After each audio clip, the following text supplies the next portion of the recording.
Hi, Rick Nappi here, and I want you to join me for the new series called The Great Correction, where we explore all the possibilities that can make your life more abundant, healthy, and happier each and every single day. So if you're interested, meet me on the other side. But I forewarn you, the truth can have a little bit of a sting, but if we adhere to the truth, we'll always be happier. I'll see you on the other side. Hi everybody, and welcome to the Great Correction series. And this is episode 3, and it's entitled Fear. Ooh, what a word that is, fear. Boy, the mind can really go crazy when you talk about things that we're fearful of. Well, let me disclose this to you. Maybe I was fearful about actually doing this video. But you see, you can push yourself through it, just like I did. I'm actually doing the video. So now that I'm doing it, I'm not so fearful. I'm actually becoming fearless. And you could do the same thing. You see, fear is the great umbrella that hangs over us and suffocates everything else in our life. If you allow fear to control your life, you're not living life. Think about this. Let me break it down for you, because 99.5% of the things that we fear never come to fruition. They never happen. But you spend all that time and all that energy fearing what's next. You know, from a biological standpoint, fear paralyzes you. It's the great paralyzer. It also paralyzes your immune system. And you don't function as well. You don't think as well.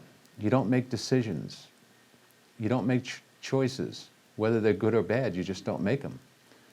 You kind of hide under the desk of your imagination about what might happen if. What might happen tomorrow or next week or 6 months from now. When we do that, we're not living in the moment.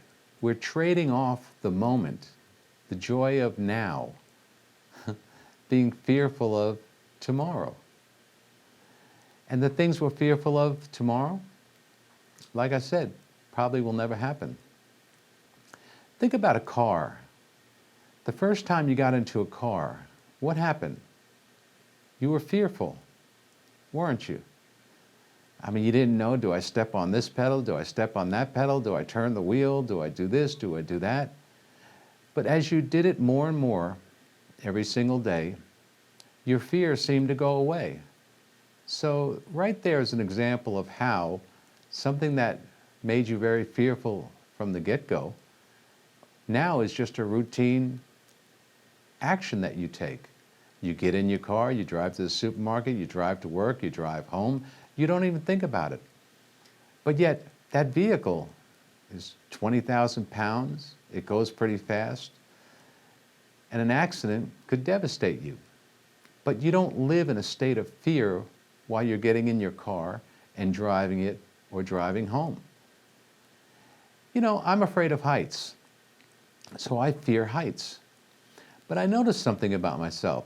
When there's an emergency, my fear goes away, because our brain becomes very streamlined, very, very streamlined, and it focuses on one objective, getting through that moment. There's no time for fear. Now, in a storm, let's say, in a big snowstorm, and there was a lot of snow on the roof, and I'm looking up at this roof and saying, gee whiz, if I don't get up there right now and get that snow off it, this roof could collapse. Well, the function of getting something done overrode the fear that I had of heights. Boy, I'd jump up on that ladder, I'd climb it, I'd get up to the roof, I'd clean that roof off, and I'd get down off the roof. But if it was a sunshiny day and you asked me to go up on the roof and do something, I'd be petrified. That's the game that fear plays with us. Things that aren't really fearful make us fear when we're not in an emergency situation. You'd be amazed at what you could do when you allow your brain to expand and streamline itself. So fear is not something that you need to reside in or live in. Remember, you're in control. And the more you do certain things, the less fearful they become. Anything new can be fearful. But once you do it over and over and over again, all of a sudden, it's just like a routine thing that you do each day.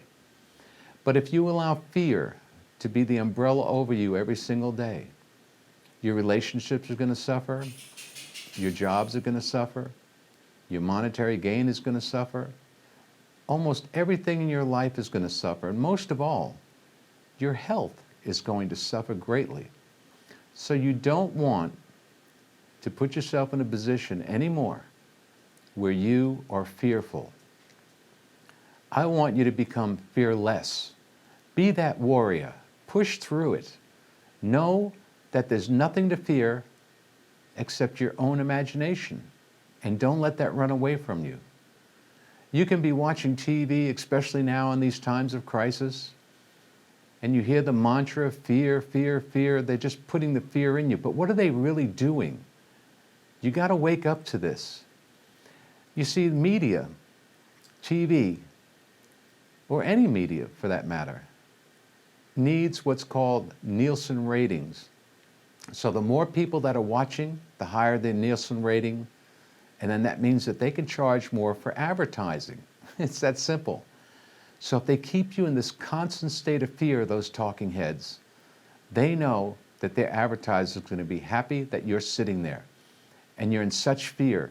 And just take a look at the commercials that they show you while they're promoting this fear. Think about that. They're programming you. So it's time for you to unprogram yourself, realize that there's nothing to fear at all. It's only about doing things and doing them enough to where you're no longer fearful.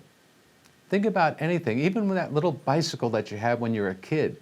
The first time you got on it, why do you think they make training wheels? Because you're fearful. And when you're fearful, what happens? You tighten up. You constrict yourself. Now, when you're tightening up and you're constricting yourself, think about what that does to your immune system. You're destroying it. And then you ride the bike for quite some time, whatever amount of time, each individual is different, and then all of a sudden they take the training wheels off. Or maybe sometimes you beg them to take the training wheels off because you're ready to fly. So, think about that little bicycle and taking those training wheels off. It's about time for you to take those training wheels off, stand up straight and say, you know what? I don't fear anything because I know that I'm in control of my life. And I know that I'm going to enjoy this moment. So don't worry about tomorrow, the next day, or the next day, or next year. Enjoy today, because this is really what you have. And if you were to die tomorrow, ask yourself before you die, ask yourself today, what did you do today to enjoy this life that you have? It's a blessing. What did you do yesterday, or last week, or last year? So bring yourself up to speed. Don't be fearful. Become a fearless warrior. Take on the world. You're here, you're in it, you're part of it, and you control what you do and your destiny. So, are we all going to be fearless now? I'd like to know what you're fearful of. And I'd like to see what you're going to conquer when it comes to that fear. Some people fear rejection. Don't worry about that. Don't fear anything. Take it as it comes, process it as it comes, and do away with it as it comes. You have a brain, you have a conscience, you have a gut that tells you what's right or wrong. So you're in good hands with yourself. Don't listen to the others. Don't let the fear mongers take control of your life. Just wash your hands right now. Wear your mask if you go out. Keep your social distance. But for goodness sake, enjoy your life as much as you can no matter what the circumstances are. And don't be fearful. Well, this is Rick Nappi saying thank you for joining me with The Great Correction, Episode 3, Fear. And I hope you join me on the next episode, episode 4, which is going to be anger. How do we handle anger? And what does that actually mean? All right, until then, Rick Nappi saying, stay healthy and become a fearless warrior.